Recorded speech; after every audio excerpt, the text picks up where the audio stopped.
Hi everybody and welcome to Heel Heat. My name is George Coles, and on this episode, we're going to talk about something that I've debated talking about all day, and that's the Raja Jackson Syko Stu moment. Now, I'm pretty sure by this time you're familiar with it. Cultaholics put out videos, Stevie Richards put out videos, Steven Larson, every YouTube channel that covers wrestling has covered the incident. And I really wasn't going to. I really was going to leave it, let them have it, let them do their thing with it, let them talk about it, but I had to chime in, and I had to bring my opinions in on this. I'm not going to show the video here because it's absolutely disgusting, and I know you guys have probably seen the video. It's all over the internet if you haven't. You've seen the lead-up videos. I want to talk about this, and I'm going to echo everybody's statement. Everybody's saying the same thing. This is absolutely unacceptable. Raja Jackson is the son of UFC legend Quinton Rampage Jackson, one of my absolute favorite MMA fighters of all time. The era of Rampage Jackson, Chuck Liddell, Vanderlei Silva, George St. Pierre, all those guys was when I was heavily into watching UFC and every show they did. I've since kind of fell out of love with the product just because it's been so watered down, but he was one of my guys. He was a guy I cheered for. And I know everybody brings him up, and I don't think he deserves to be brought up because it's not him that did it, it's his son. And you really can't hold actions of another man against their father. I mean, he wasn't there. Would it have been different if he was? Would he have maybe got involved too? Would he have made it stop? Rampage has had ties to pro wrestling. He's been in TNA, he's been in WWE, he's done things with both companies, and seems to have been a fan. Now for Raja, and I hope I'm pronouncing it right, I don't want to disrespect you, Raja, and it's not because I'm afraid that you're going to punch me in the head, it's just because I have more respect than you do. If you're not familiar, I'm going to give you the Cliff Notes version of this. Syko Stu is a wrestler for Knokx Pro Wrestling. Before this show, Syko Stu and Raja Jackson are outside, and it looks like Syko Stu is kind of doing a heel promo, talking to Raja, and Raja was there with his friend AJ Mana, who I've heard reports is part of the Knokx Pro ownership, and I've heard other reports he's not. What I've always heard is that Gangrel and Rikishi own Knokx Pro, and Black Pearl is one of the top trainers there. But anyway, in this little altercation, Syko Stu assumed that Raja Jackson was being brought in either to be part of an angle or as a wrestler. So as they were taping, they get into a little back and forth, and he grabs a beer can. Now, some people have said it's a worked can, some people said it's a real can. What you can see if you look at the video is he pops the top on the can before he hits him. In other words, it's not a solid hit with a can. The can has already had the pressure released. Raja gets extremely angry, which, if you're not expecting it, and knowing now that he had a concussion just a few days earlier, totally valid response. 100% vindicated in being angry, being hit in the head with a beer can when you were not expected to. I fully get that. What happens after? Stu tries to apologize profoundly. He is legitimately sorry. He thought again that it was going to be part of an angle. You know, we have a celebrity, an MMA fighter here who's recording everything. Let's make something fun happen. He apologizes and apologizes. Finally, Raja Jackson accepts the apology with the caveat that he would do a little run-in the ring. Now, this is the next part that I think a lot of people aren't discussing, and a lot of people are kind of brushing it under. And that's AJ Mana's part in this. AJ Mana is a pro wrestler. He understands the wrestling terms. I know that you guys watching this do as well. There's video before the run-in that they agreed on doing, before that happened, of AJ telling Raja to go ahead and get your receipt. And for those of you that know pro wrestling, you know that means if a wrestler has stiffed you or injured you, by all means get your licks back. Now, saying this to another wrestler, saying this to someone that understands the business, he might have laid one stiff hit on him and told him it was a receipt from earlier. I don't know that Raja Jackson, in the mindset that he was in, quite understood that. So I think AJ has a little bit of responsibility for what happens next. As we've seen in many videos, the whole time Raja's live streaming on Twitch, he's telling his stream that if I get 50 likes, I'm going to knock this guy out, I'm going to beat the crap out of him, all kinds of stuff like that. So now what we have is a premeditated attack. Now we've crossed the line between getting a little bit of a receipt and maybe punching him once, which I wouldn't agree with anyway.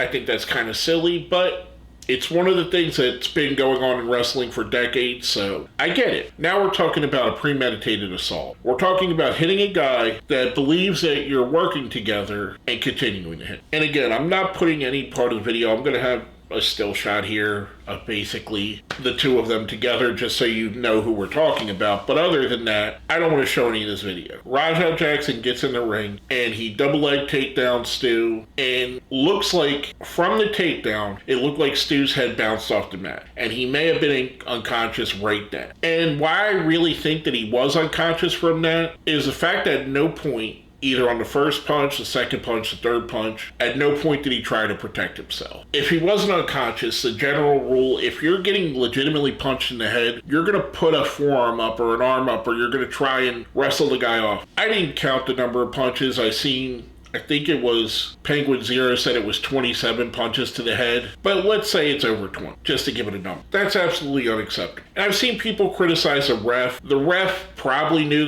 the work that was going to happen and was a little bit confused at first, and then also kind of scared in himself. Here you have a trained MMA fighter, a guy who's raining down punches like he knows how to. It took a little while for people to get out there. I would guess that mostly because they thought that it was a work and they didn't realize he was firing live rounds. When they finally got out there, they were able to break it up. Afterwards, Jackson gets away, leaves the scene. So now that we've given you what happened, this is my opinion on this. And again, I really didn't want to talk about this. It's reprehensible. It's a crime. It's a straight up crime. Raja Jackson talked about being disrespected and being treated like a bitch. And he did the ultimate bitch. He hit somebody that wasn't expecting to be hit. Not only that, he hit somebody that trusted him to do things safe. That is the biggest bitch move that I've ever seen. And you can be mad at me, Raja. You probably will never see this video. But where I'm from, if you wanted to punch somebody in the face, you called them out. You said, I want to fight you. You threw it down. I'm an old man. I'm not going to fight anybody now. I'm too old for that. I'm too beat up. My body's taken a lot of hits over the years, and let's just say I'm not in the best health. But when I was a kid, that's how we did it. That's how we would settle things. If you had a problem with someone, you told them, well, meet me at the bus stop, meet me at the playground, meet me here, and we'll settle this like men. What you did is you accepted an apology, then you hyped yourself up to basically lie to a man, convince him that you were safe and that you were going to work with him, and then you attacked. I hope, and I don't wish this on anybody. I really don't, because I'm not that kind of person. But I hope this investigation that the LAPD is doing into this, I hope you face some serious repercussions. And I'm not talking about just a fine. I'm not talking about something that your millionaire father is going to pay for, or that your inevitable return to Twitch or Kick or whatever stream you go to next, the people that are fans of you will donate for. I'm talking about some real time in jail or prison. As of right now, Syko Stu Smith, he is still in the hospital in very critical condition. He has multiple broken bones to his face, multiple teeth were knocked out. He almost choked to death on his own blood. If you don't consider this anything other than a premeditated assault by a violent man who probably, in hindsight, should have been taken away from the building before this could ever happen. I mean, there's a lot of errors that happened. AJ Mana hyping him up, his chat hyping him up, him not being a grown-up enough to walk away from the situation. I've seen reports where he's either 24 or 25, I don't know how old he is. Before late last night, I did not know that the man existed. At that age, you know how to walk away. And once it was squashed, if you didn't think you could keep your composure, that's what you should have did. You shouldn't have injured a man, you shouldn't have hurt a man. And a lot of people are saying, this is a veteran, and yeah, that's awesome.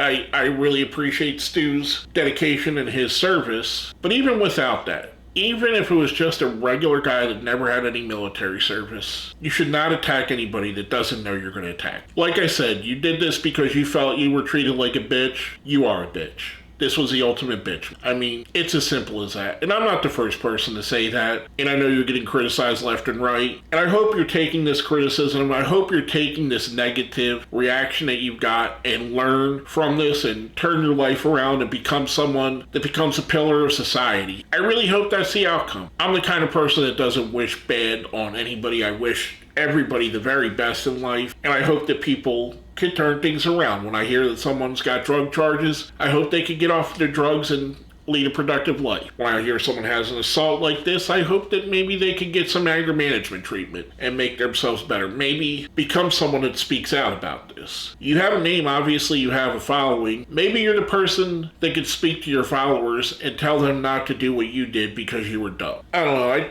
like I said, I didn't have anything written for this. I don't even know if all the facts I've said are 100% right. So let's just say everything I said on here is allegedly. From what I've seen, this was just terrible. Just a black mark on wrestling and a black mark on the sport itself. And really, just a shame for a young man to go and do this and potentially throw away several years of his life. With all that being said, I'd love to hear your opinions of this in the comments. Please keep it civil. Don't attack each other in my comments. If there's anything that's negative, I'm going to shut it down right away. But I'd love to hear what you guys think of this situation. With all that being said, my name is George Coles, and you've been watching Heel.